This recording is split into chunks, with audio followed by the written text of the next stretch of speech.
Nanny Mac was wild, oh she was crazy, tough as a bag of nails and gentle as a daisy. We used to spend the weekend round her council flat.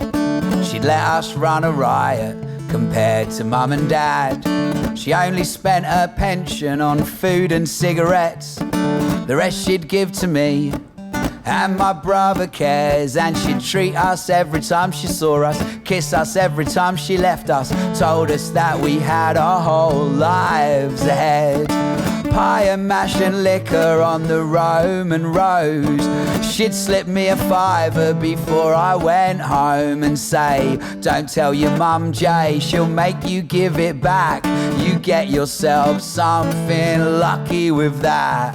For an afternoon in Toys R Us or a long weekend in Butlins, Nanny Mac was in charge.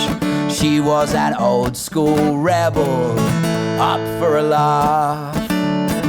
Nanny Mac was fun, she was resourceful, and if you kicked it over her fence, she'd keep your football. She'd sometimes steal an ashtray from the cafe down the road, only when she really needed it though. Well, she kept my old man in check and his old man too. Nanny Mac wore the trousers since the end of World War II. Pie and mash and liquor on the Roman road. She'd slip me a fiver before I went home and say, don't tell your mum, Jay, she'll make you give it back. You get yourself something lucky with that. For an afternoon in Toys R Us or a long weekend in Butlins, Nanny Mac was in charge. She was an old school rebel, up for a laugh.